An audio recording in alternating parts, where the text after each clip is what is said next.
Okay, so basically I'm really not sure whether this thing is working or not, but I'm just going to try it. So we have this session done together with the live Facebook session.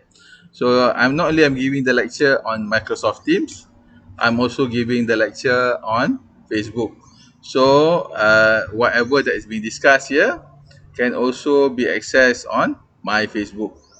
Okay. So why I'm doing like this? Because once we are covering the advanced topic, it is of interest for other people as well.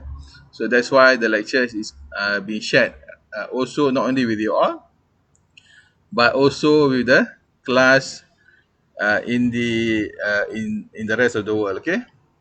So this is my my attempt to try to combine both session, the online and the inside Microsoft Teams. Okay, so I'm not sure whether it work or not, but we will try. Okay, so one of the things that we're going to cover is about questionnaire. Okay, about questionnaire. I think you all realize when you do the questionnaire, the one of the things that people keep asking you is whether the questionnaire is being validated or not. Who will validate the questionnaire? Okay, all right. So the problem is they're not sure uh, whether the questionnaire is validated or not, and if it is validated by whom and using what method. Okay, what I'm going to cover is supposed to be covered under research methodology. Has Prof. Azma covered this topic about questionnaire validation? Hello, ET calling home. Yes, Prof. Dah. Dah cover. Okay, when she covered that topic, she covered based on the which method? Cannot remember already. Okay, so I'm going to cover the statistical part of the validation. Okay, one thing I would like you all to remember, there are two school of thought. One school of thought is what we call the CTT, classical test theorem, and the other one is what they call IRT, item response theory. So I'm going to cover both the classical test theorem and the item response theory. All right. So we're going to cover the first part. We're going to cover the CTT part. Okay. So under the CTT part, I think you can see here. Okay. I think you can see here inside this. Okay. We're going to cover about difficulty index. We're going to cover about discrimination index. We're going to cover about reliability index and rush measurement analysis. Okay. Anybody has heard of the word rush before? RASCH. Nope. Nope. No, Okay. Prof. Something new, eh? Something new. All right. Okay. So right now, we are going to cover all that, and hopefully, you all can gain something out of this. Okay. I'm not sure what's going on with my system right now. Okay. All right. So hopefully this thing works. Okay. Can any one of you from the other side just say something? Yes, Prof. All right. Masuk sudah masuk. Okay. Okay, I just want to make sure that the required audio is coming through. Thank you very much for the help. Okay. Otherwise, the audience on the other side will think that I'm talking alone. I'm talking alone. All right. Okay. So we're going to see the slide now. Okay. Okay. So whenever we do exam, we do questions, we try to gauge people's knowledge. Yeah. We should take note to make sure that our tool that we use to measure is proper, is validated. Okay, so for us, when I give you all exam for the mid semester exam, I give the mini test exam, I give you the final exam. The exam is supposed to measure your knowledge about statistics. Therefore, the tool should be valid. It should be really measuring your knowledge. It should really be measuring your knowledge. Otherwise, okay. Uh, otherwise, Whatever I, oh, sorry. Okay. So otherwise, whatever tool that I'm using to teach you all is not, whatever tools that I'm using to measure your ability is not valid. Those who are clever get very low marks. Those who are not so clever get very high marks, which is not fair. So the tool should be validated so that they are measuring the correct thing. So there are, whenever we talk about validating your questionnaire, usually there are few steps that is usually taken. Okay, among them is the flash reading is, the index of difficulty, the item discrimination, the reliability or the Ferguson sigma discriminatory power. We want to know the inter-item correlation matrix. We want to know the item total correlation. You want to know the Cronbach alpha, and you want to know the factor analysis. So, for today's lecture, don't worry, we're not going to cover all. We're just going to cover some of it. Okay, so what I'm going to cover, I'm going to cover items of difficulty, item discrimination, reliability, and then the item and person matching. I'm not going to cover now. I'm not going to cover now. Okay, but this is what they call the Rasch measurement analysis. Okay. Okay, so usually when I teach, I show them how it is done uh, using in real life. So what happened is, as you can see in the earlier slide, okay, in the earlier slide, we have all these links. This link open up to the data set, data set that you can use for analysis. So I'm not going to worry about that. I already shown you just now. Where is the slide? So okay, where is the slide? As I said before, okay, the slide for this class. Okay, sorry, I think I got the wrong button. Okay, all right. So the slide for this class is here. Okay, under drtamer.me. You click on Advanced Stat FK6193. Okay, the lecture number 2. The lecture number 2. Okay, so you can see here. I go back. Lecture number 2, CL2, validation on discrimination index, reliability index. Sorry, this is difficulty index, discrimination index, so on and so forth. So this is the lecture. Okay, so this is the lecture. All right. Okay. So how we are going to do this? Okay, I'm not going to do the practical part directly. I'm just going to show you the slide itself, how it is done. Later on, you can try to open up my this page, download the files, go through the video, go through the slides and the video, and then try to do this. Okay. All right. So whenever we give you questions, we are going to analyze the data using what we call an OMR machine. This OMR machine will give you the how you all answered. Will give you how you all answered. Okay. So this is what we do. All your answers are converted into Excel using the OMR machine. So we make use of the OMR machine. You scan your answers into a text file. Then the text file is converted into Excel. So how does your answers look like? It looks like this. Can you see the slide now? It is just a simple text file showing your metric number. Okay, the metric number A000000 is not the student's metric number. It is the answer key.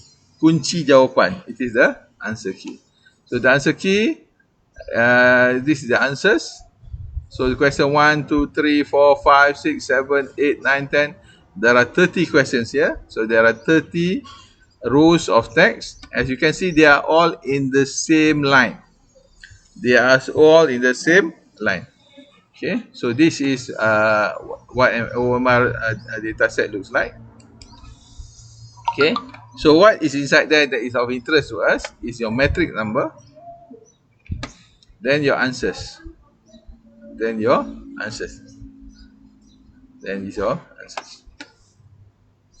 Okay, so what we will do using the Excel software, okay, we will import all your answers and your metric number. How it is done, there is a video on that inside the YouTube, inside my channel, showing you how to import the data from the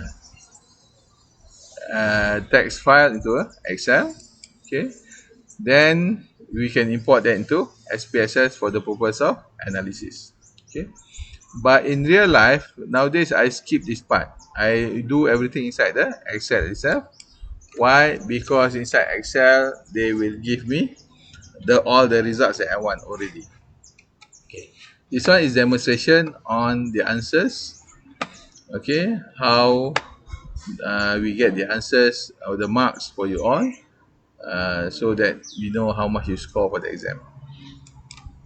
Okay, so when you talk about difficulty index, the DI, okay, it is the student with the correct answers times 100 divide by total student. Okay, so then we get the code. Okay, the code since because we times 100, the smallest value is 0, the largest value is 100. Okay, so you can see we can see whether the question is easy. You know how many students are there. Okay, how many students are there? Then you get the 27% of the students. So 27%, you have the top 27%, you have the bottom 27%. Okay, so what happens now? So 27%, if you have only 22 students, then you have 27% out of 22 is 6. So you will take only the top 6 and the bottom 6. You only take the marks for the top 6 and the bottom. So the top 6 is called H, the bottom 6 is called L. So the marks for the top 6 is minus the marks of the bottom 6. Then you divide by the end of percentage, which is 27. So if there are 6 people who got the answer right for H, 6 people have got the answer right for L. So 6 minus 6 is 0. 0 divided by 6, you get 0. So that's the role of discrimination index. Here I call it as R, and that is how we decide whether the question is able to discriminate between the good students and the poor students. Okay, so based on that, questions that have a discrimination index of 0.4 and above, it is very good. Why? Because it can discriminate between the good students and the poor students. Any item that is close to 0, or less, it is non-discriminatory. Okay, if the item the discrimination index is negative or 0, it is non-discriminatory. The questions cannot differentiate the good students from the poor students. Okay, that's why for this kind of questions, they are not good. So that's why in exam we will always analyze the questions that we give to you all to make sure that our questions are able to discriminate the good students from the poor students. Okay, so usually in a real class, I will demonstrate how to do this. Okay, I will demonstrate how to do this using the Excel spreadsheet. Okay, using the Excel spreadsheet. Okay, all right. Okay, so let's go to the next one. So this is how we do uh, the data for Excel spreadsheet. So what happens when we do using the Excel spreadsheet? You will get the discrimination index, the difficulty index, the P and the Q. So based on the P and the Q, you can get the average of the P and the Q. So based on the average of the P and the Q, you can calculate the R. So sorry, you can calculate the reliability index, the Cronbach alpha or the KR20 alpha. Okay, so this one is just trying to show you how we use Excel. Okay, so that we can copy and paste and get the answers arranged nicely.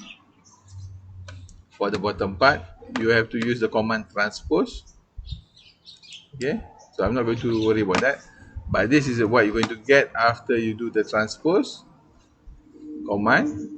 Then based on this, you are going to import the SPSS and arrange and decide whether the questions are easy or very hard. Okay.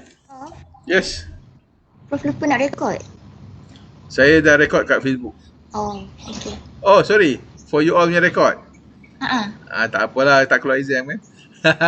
Nanti I download from Facebook, I will upload to you all punya site. Okay? Okay, Okay. alright. Okay. So hopefully the Facebook one is recording lah. Let me check. Facebook. Facebook. Okay, it seems to be recording. Okay, so okay. So we already said about that. Okay, so this is the row KR20 is row K, you have always heard of the word Chrombar alpha, Chrombar alpha.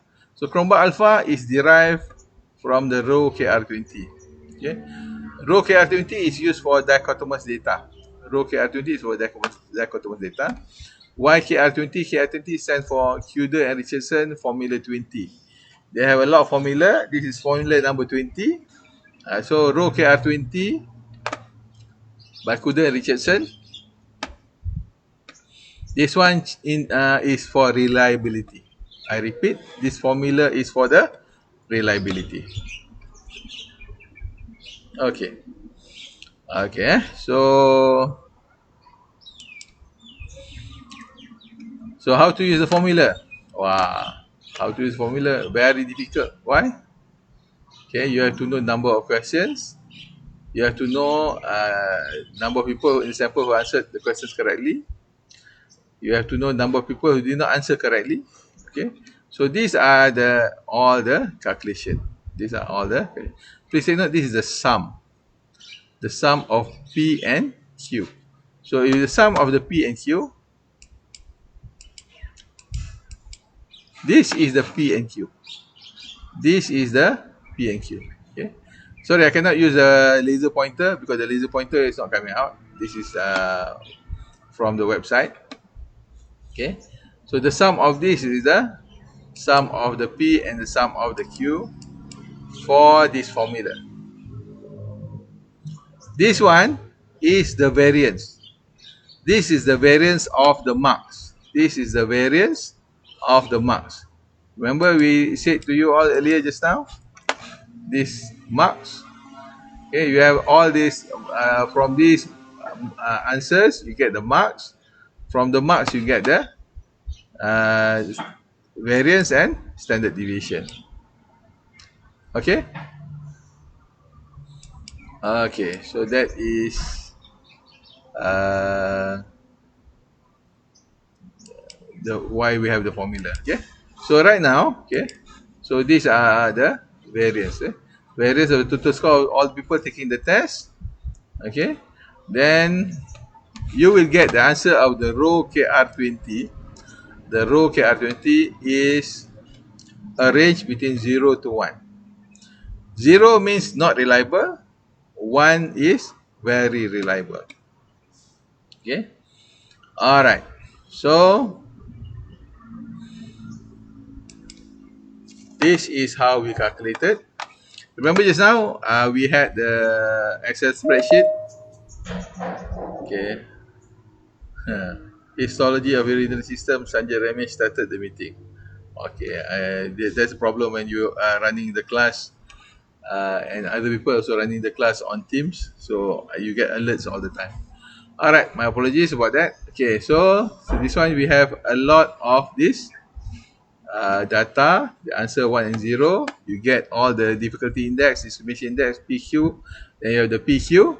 So for the P times Q, so the P times Q, you get this PQ. This one, you sum up at the end. Nampak? Can you see at the far end there? We sum up all the answers. So after we sum up all the answers, this one goes into the formula. So the sum up of the answers is 4.7521. 4.7521. Okay, the variance of the score is 31.827. Okay, the variance is 31.827. Why so large? Because we have people who score as high as 30. We have people who score as low as 12. That's why you have such a large variance. We have a variance of 31.827. Okay. So, what's the answer? Our row KR20 is 0.88. What does it indicate? It indicates my exam question for this batch is highly reliable. It is almost homogeneous. So, that's why I know my questions are good. Because after every time I finish the exam, I will run this analysis, and this analysis show that I have high reliability. I have high reliability. Okay.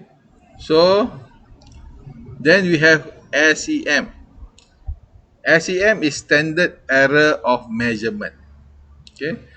Standard error of measurement. It also means SEM also can mean something else. Standard error of mean also. So please take note. So in this scenario, when you're talking about difficulty of the exam question, you're talking about the standard error of measurement. What is when I do the exam for you? Okay, what is the standard error of measurement? You get the marks of 30.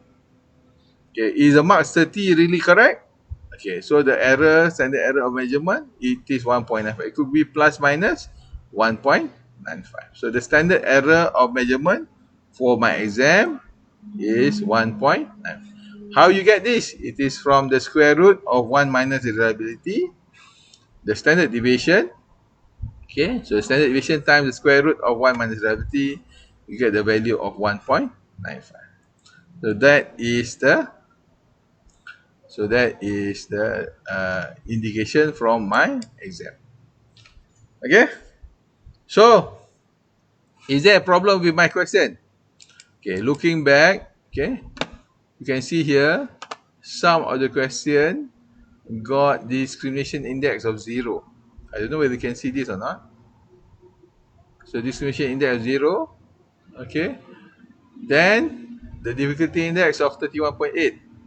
So what does it mean? It means that the question is very hard. It is not able to discriminate the good students from the poor students. Okay, so that is problem. If you look here at question number 8, the discrimination index is also 0, but the difficulty is 100. What does it mean? Everybody got the answer right. So the question is too easy. So therefore, it is not able to discriminate the good students from the poor students. So therefore, okay, so therefore it is not a good question. Okay, so so the problem is question 27. So we need to have a look at it. Why is it difficult? Why it is not able to be answered by the good students? Measuring knowledge, you have to do this kind of analysis. But this one is what we call classical test theorem. Classical test theorem. This is the standard way of doing things. Okay. I'm sorry, this one, if you go to this set of slides, you see that they say YouTube no longer supported slide share. But you can click and you can watch the video or whatever I did just now. Okay, the video is already available on YouTube. I just click on this one, see what happened. Hello, welcome. Okay, so you can see there the video is there, so you can go and watch the video on how to do this. Okay, step by step, everything is there. Step by step, everything. So you don't panic. Okay, why? As I stated before, this one is more to help you with your research methodology so that you understand when people ask you, has your questionnaire been validated, what is being validated means. We talk about reliability, how is reliability derived. So this is how we calculate all that. Okay, so don't worry, everything is prepared for you. Just go through and try it out. Okay. Okay, now is the interesting part. This is where I bring you to the this is where I bring you to the dark side. Okay,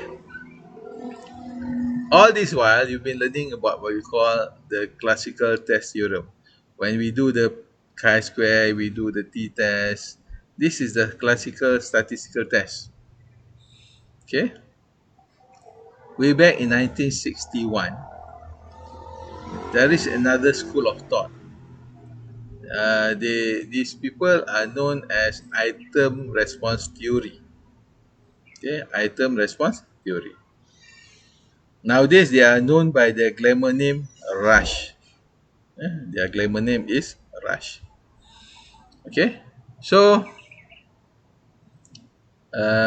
I'm just demonstrating to you all the same thing that we did earlier using the classical test theorem, but I'm going to show you how it is done using Rasch measurement analysis. Please take note that this topic has only been introduced in our department quite recently, only from 2016. Only from 2016. We have never taught this earlier. We did conduct a workshop somewhere around the year 2014 where we invited Prof. Trevor Bond to come to UCAM to teach. However, he is his level is too high that a lot of our participants had difficulty trying to emulate him. So we are teaching it in a new way, as simple as possible, so that people can understand. Then we are going to hopefully get more people interested to learn about Rasch. Okay. So don't worry. Okay. Number one, this is a new thing inside the department. Only two people know about this, which is myself and Prof. Rosna Ismail.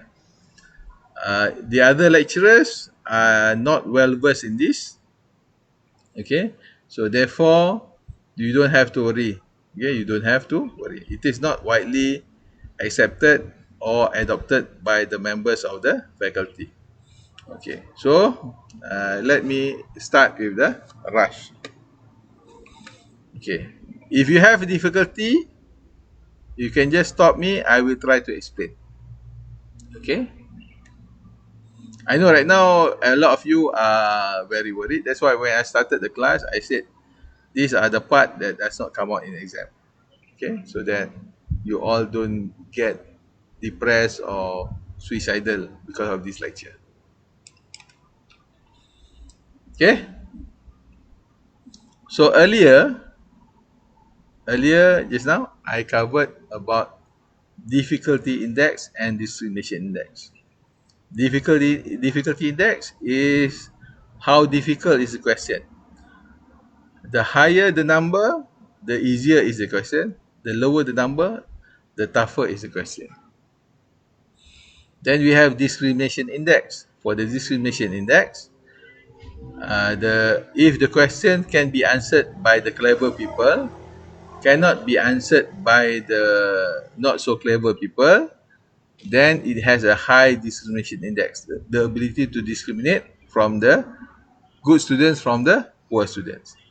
If the the discrimination index, if the R or discrimination index value is close to 0 or negative, therefore the questions cannot discriminate the good from the poor students.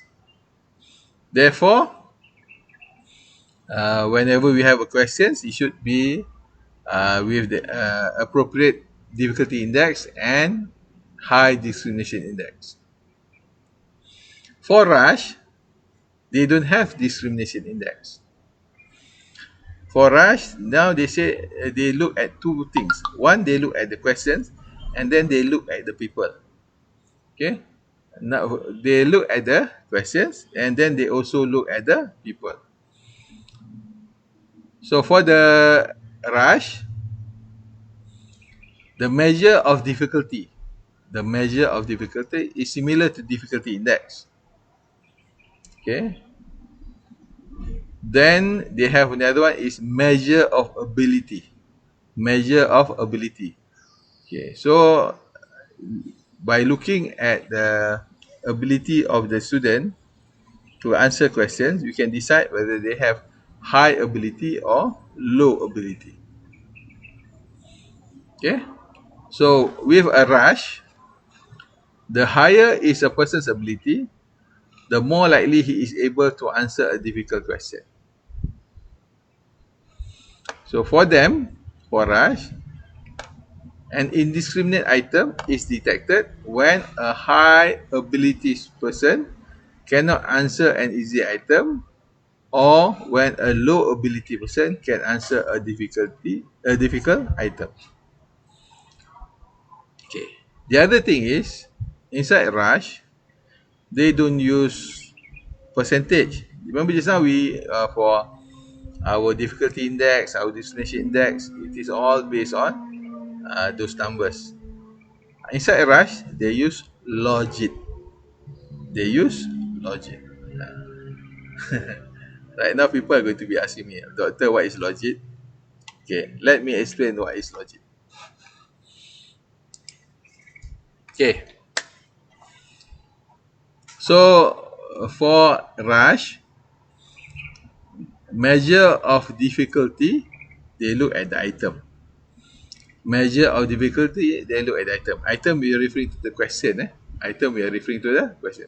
For that question, how many people got wrong answers?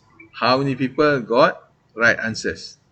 So logit is the log, the natural log, okay, of the odds. Okay? The odds is the number of wrong answers and number of correct answers. Okay, so it is measured according to the items and question. For the person's measure of ability, it is similar. It is logit, number of correct answers, number of wrong answers. But now we are looking at the person. Very hard to understand this part, but the best way to show is by doing. Okay. Okay. So assume that you have 100 students.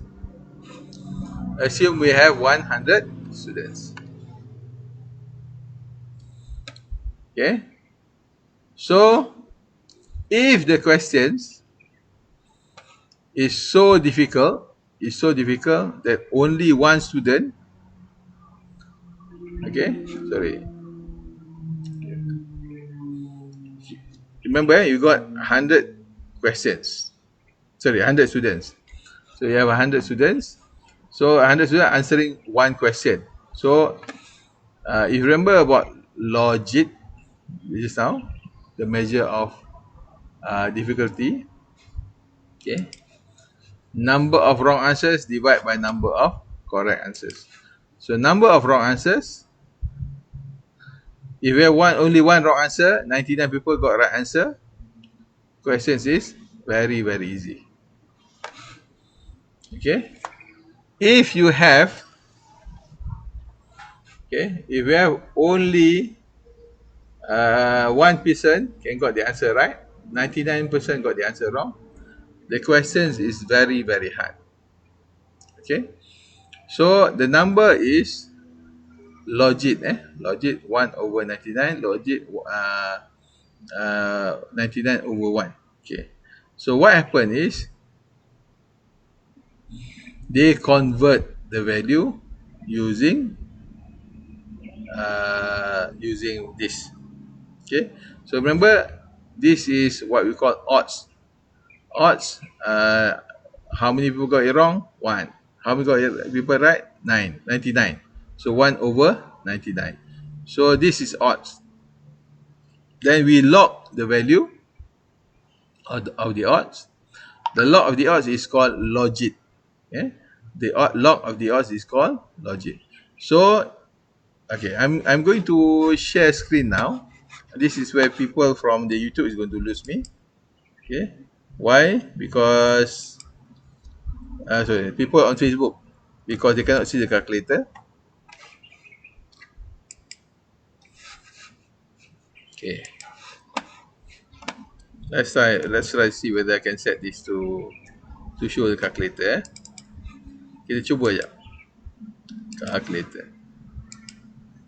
Okay, now you see me, behind me is the calculator. Okay, so let's try the 0.59. 4.59. Okay, so remember that. So now I'm going to set all clear. Okay, so 1 divide by 99 equals to 0.0101010101. Okay, so we are going to convert this to become natural log ln. It is going to become minus 4.59. It is going to become minus 4.59. So that is the concept of Rasch. Instead of using uh, the percentage, they use the odds. They use odds, and from the odds, they convert it using natural log.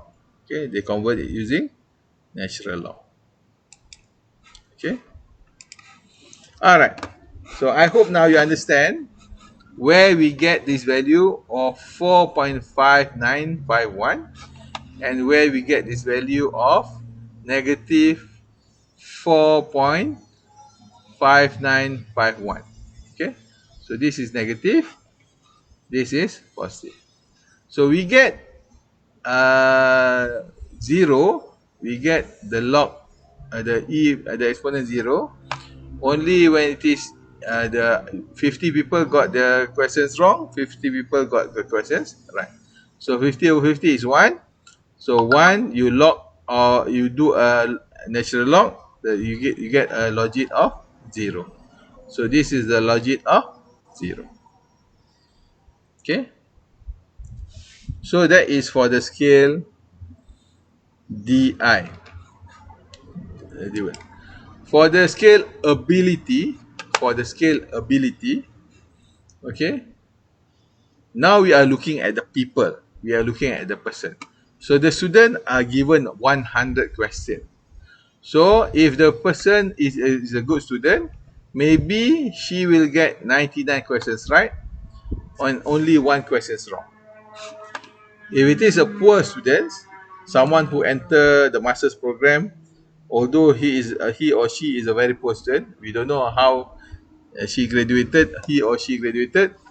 Maybe the lecturer was bribed or what, we don't know. But the student graduated and entered the master's program. So cannot answer. Only answer one question right. 99 questions got wrong. Okay. Sorry. So this one terbalik. This one is terbalik. Okay. This one is the reverse. Okay. The number of correct answers divided by number of wrong answers.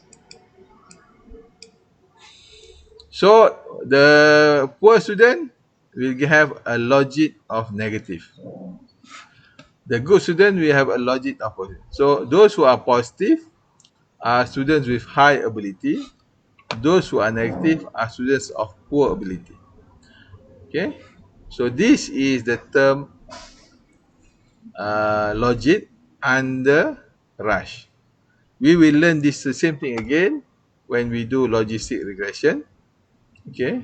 So don't worry, it is going to be reused again. So based on the explanation, you can calculate the logit of the person. These are the person. These are the questions. So the ability index of the students is 30, 29, whatever. So when you do the odds, 30 divided by 0, 29 divided by 1. Because this one, remember, this one is correct answer divided by wrong answer. For the difficulty, it is the number of wrong answers. Divided by correct answers. Okay, but this one is by the questions, not by the person. So you can see here, 0 divided by 22, 1 divided by 21. So these are the easy questions. These are the difficult questions. So the difficult questions, we have a logic of 0.7. Okay, these are the difficult questions. The easy questions, you have a logic as minus 3, or this one is minus 4. Okay, minus 4 point something. Okay, so that is the difficulty index and the ability index. Please take note, because the way it is coded, the classical test theorem difficulty index and the measure of ability is the reverse. They are inversely related. Okay, easy question get 100, this one easy question become negative. Okay, so there's a big difference between difficulty index under classical test theorem and measures of item difficulty under Rasch. Okay, so this one you can import the data into SPSS. Sorry, we can import the data into WinStep. WinStep is one of the many software being used for analysis for Rasch. Okay, why I use WinStep? Because I was taught to use WinStep. Why? Because the cikgu in for Malaysia here is Kak Linda and Dr. Zali. Okay, they teach using WinStep. When I attended the class with Dr. Saifuddin Masudi, he also teach using WinStep. When I attended the class with Prof. Wan, he also teach using WinStep. That's why I use WinStep. But WinStep is not the only software. eh. Just like SPSS is not the only software for analyzing data under classical test theorem. But for the purpose of today, we're just going to show you using WinStep. Okay. So what happened under WinStep? You have to inform the software which one are the person, which one are the question.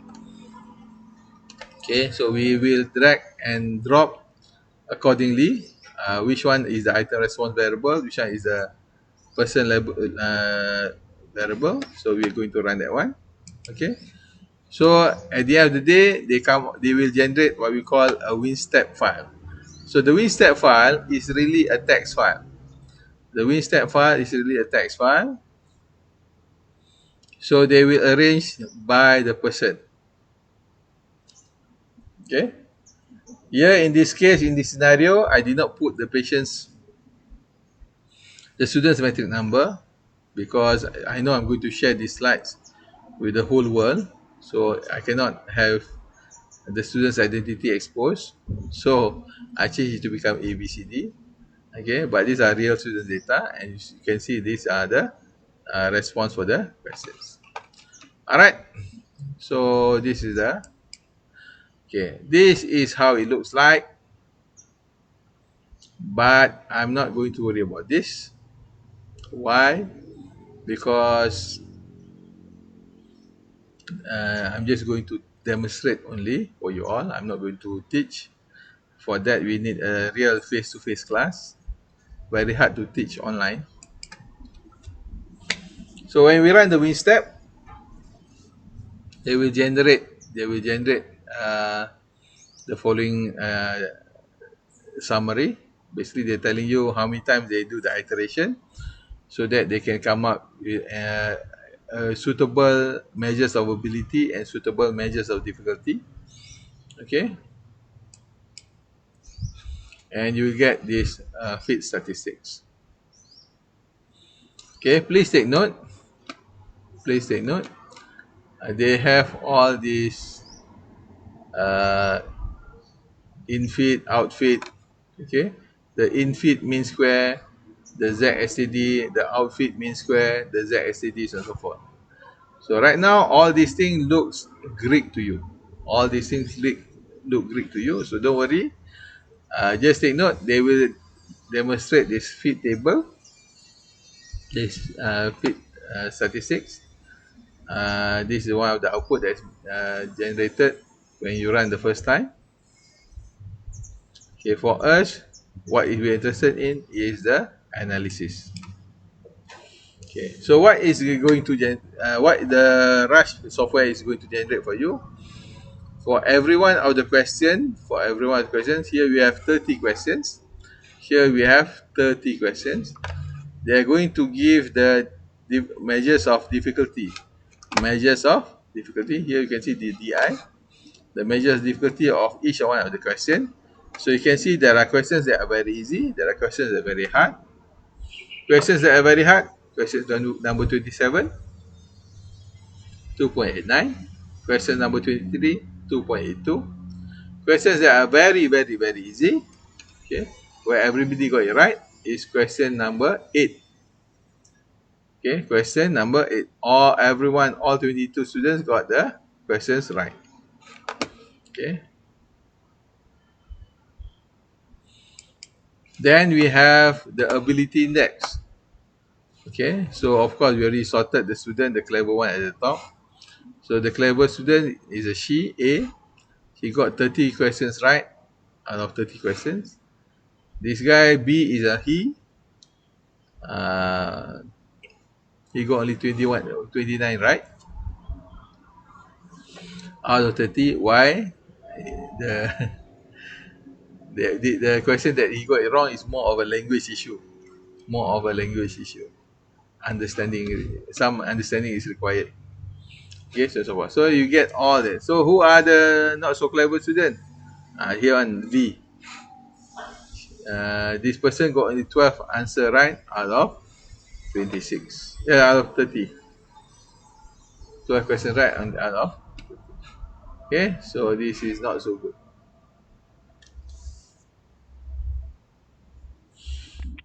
Okay, so he answered. Okay. So he answered. Somebody open the Facebook. Somebody open the Facebook. Okay. The values generated by software different because the software will change the anchor. So what happen now? The software will look for the value that is the most likely to be in the middle, and they will select that item as the anchor, and they will adjust all the values of the other items according to the anchor. Okay, so that's why. So if you look here under manual calculation. Okay, you get a value of 1.2 for question 7. Okay, nampak this one? The value of 1.2 for question 7. What happened? The software changed it to become 0.0. The software changed it to become 0. So this is the item 0.0. This is 1.2. So the software will adjust it so that it become the anchor, and all the other values will be adjusted according to the value. So the anchor is. So what I'm trying to tell you right now, if you're doing rush, different time, different data set, you cannot compare the two data sets side by side because the anchor will be different every time. Okay, why it is not the same? They have this JMLE, Joint Maximum Likelihood Estimation. Okay, so by using this, they will have initially unanchored. Okay, then once they have anchored one of the data set, the rest will be adjusted, and then they will be changed to fit the new anchor. Okay, but they are really the same. They are all, if you put it the side by side, manual and this step, the data are side by side are the same. Okay, they are the same. What happened? They just change the starting point. Okay, so that's what I'm trying to explain to you. When you use the software,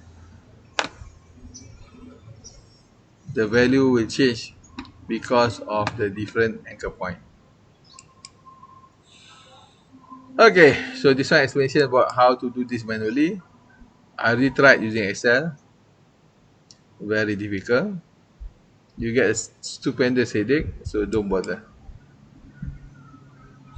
I only managed to do for only 2 iterations. After that, I gave up. Okay, after that I gave up. Okay, so let's not worry about that because the by right that is what the software is going to do for us. What we are interested in is the validation of the questionnaire. So we are going to look at how Rasch can help us in doing the validation. Okay, okay. Any question? Ada orang mic tengah on ni, but I don't know who.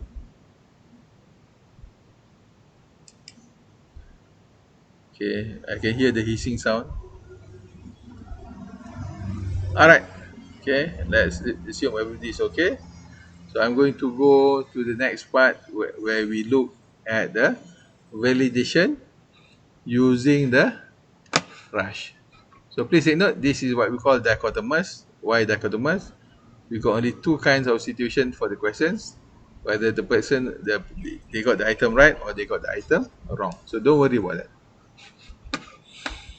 Okay, so this is dichotomous. So when we run the analysis, what we're interested in is to identify whether your questions are okay or not. For that, we do the fit. We check the fit. We run what we call the bubble plot. So inside the Rush, okay, you will click the command. Okay, I will show you where the command is. Okay, you will click the command under the output files. Okay, kat sini atas ni. Okay, you will ask for the bubble plot. So when you click for the bubble plot, you will get this thing. The command look like this. Okay. Okay. What is missing here at the top? There is supposed to be the name of the command. Okay, never mind. It's missing. What will be the new slide? So when you run the command, you ask what you want. I want the for based on the items. Okay. Then you say measure vertically. You want the infit and standardize. You click OK. Then you put the label. Okay. You put the label for the question 1, 2, 3. Okay. So when you run the analysis, immediately you will see whether your questions are okay or not. So here you can see that my questions were okay except for question 27. So the beauty of the bubble plot, bubble, toil and trouble, something like that, I can't remember. So but this bubble plot, it shows that question number 27 is erratic. So you have problem. So as a lecturer, I have to look back at question number 27 and see whether I can improve upon that question. Okay, so these are, so you just take note, item 27 was highlighted twice. It was highlighted under the classical test theorem as an unreliable question. So under Rush is also highlighted. Okay, so these are all the details. I'm not going to cover that. These are the explanation about why the size of the table is big, why size of the table, size of the bubble is big, why this one is small, so and so forth. This one explanation because basically it's just based on the error. Okay, so where they stand, it depends on their level of difficulty for each question. So questions that are below 0 are the easy question. Questions that are above 0 are the hard question. Okay, this one, the items that are okay, this one are too good to be true, this one are unreliable. Okay, let's not worry about that. Okay.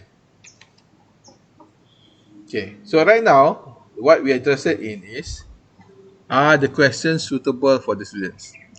Are the questions suitable for the students? Adakah soalan yang kita bagi sesuai untuk pelajar? Because you have to remember, not everybody is created equal. There are students who are very very good. There are students who are not so good. So and there are different level of master's program. So you have to fit the question according to the cohort. Sorry. So right now, what's going to happen? I'm going to do what we call a variable map. It is also known as the right map. WRIGHT. Okay. So when we do this right map, you will get a special kind of map. And this map divide the student and the item into two separate columns. The column on the right are the questions. The column on the left are the person. Here, you can see the higher the ability of the students, the higher the ability of the students, the higher is their position here.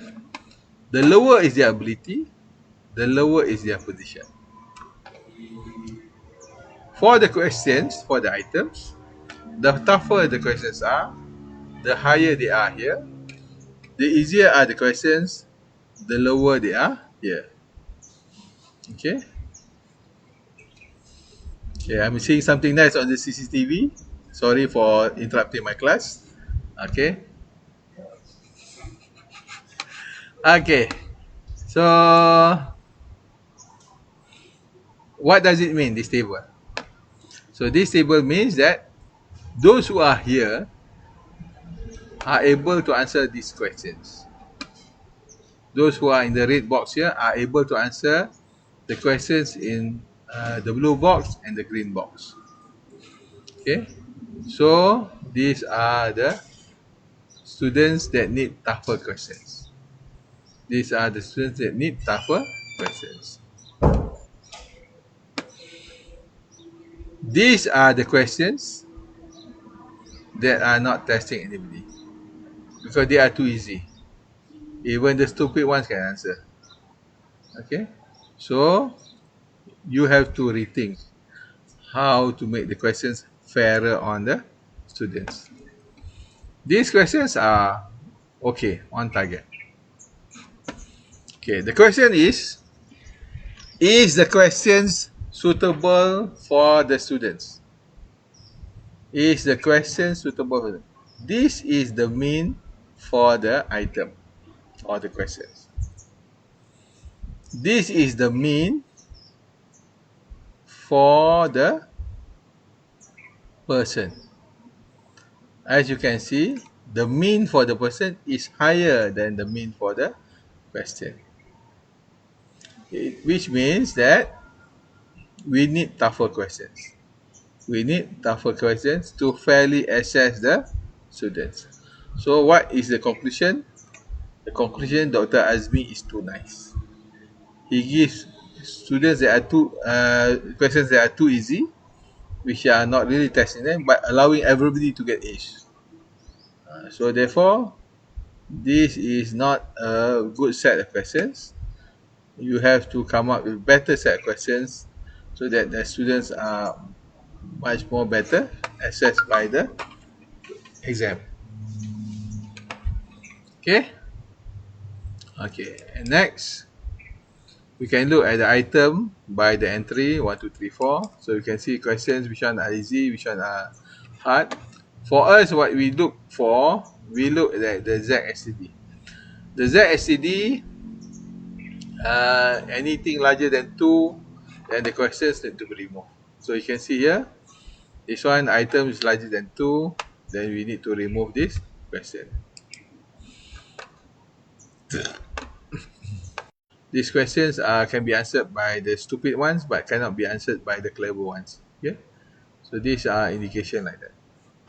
So which one is good? We want it to be larger than 0.32. Sorry. We want to be larger than 0.32, but yet not larger than 0.8. That is the point measure correctly. For the z, it should be plus minus 2. For the mean square, it should be between 0.5 and 1.5. Why? Because the mean square, the good value is 1. Anything that is too far away from 1 are not good. So you can see here, we have one question in fact. In fact, if you're looking here, The only question that are consistently very bad is question 27. The only question that is consistently very bad is question 27. Okay?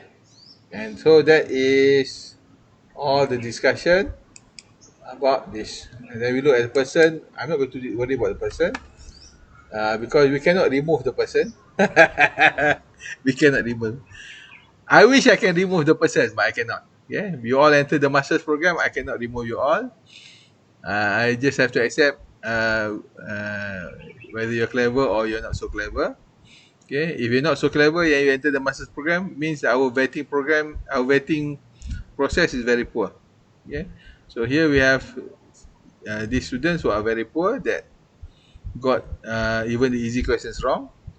I'm happy to say they are not JKM students.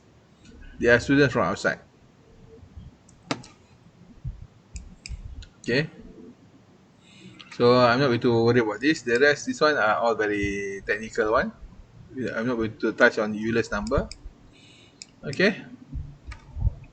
So at the end of the day, you have all the answer which is similar like your classical test theorem. Okay. Okay. First, okay, you look here. Rho KR20. Remember we got 0.87 earlier? Here we also got 0.87.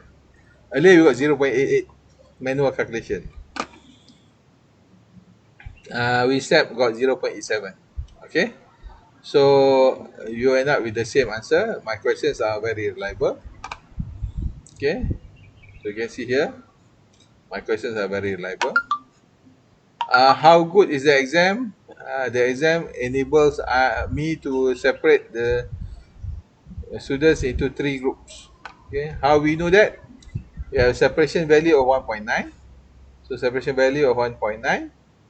So we use the formula separation index is 4G plus 1 divided by 3. So the G is 1.9. 4 times 1.9 plus 1 divided by 3, you get 2.9. So 2.9 is near to 3. Therefore, you can divide into 3 groups. Looking at the measure for the questions and the person. Okay. So you can see here, this is for the person. This is the for the item. So you take this measure, the mean average measure for the items and the person. You combine them into this formula. And this formula indicate that the answer is 0.865, which is larger than 0.5, which is indicate it is very easy for student to pass this exam. Okay. So it is the same. We got 0.88. Inside Raj, you got 0.87. Similar answers. So conclusion, we already discussed. We already said that it is very easy to pass. By the way, we remove that one person. Okay, why? Because that one person got everything answer right. So it is what we call an extreme measure. So we remove her. Okay, for this question, same thing. We remove one question. Okay, and that's the answer when we do it without the extreme tables, extreme values. Okay. All right, and this is scalogram. Scalogram just for you to understand that the data is arranged from the highest to the lowest in terms of ability. For the questions from the left to right, from the easiest to the toughest. So the line will be a straight line right in the middle, dividing the two groups into easy and hard question, and able and poorly able students. Okay, so what does it mean? This one, if the question is easy, everyone should be able to get it right. So based on that, we can compare even with our table earlier. You can see they are the same exactly. Our classical test theorem table and the Dichotomous scalogram is the same like the table for difficulty index. Alright, and with that, I think we finish. The rest are nothing much. So conclusion. So based on this analysis, item 27 needs to be relooked at. This one you found out both under the classical test theorem and also under the Rasch. Okay, Rasch came out with the same kind of conclusion as our earlier analysis using CTT. Rasch also identified gaps in question selection, showing that there were too many easy questions and absence of difficulty questions for those who are very clever. So we need to come up with better questions for the clever students. So Rasch can show you a better picture. Rasch can show you a better picture. Okay. So why not just stick with the conventional method? Conventional method is good, but it takes time for you to develop the ability to read the table and able to identify the problem questions.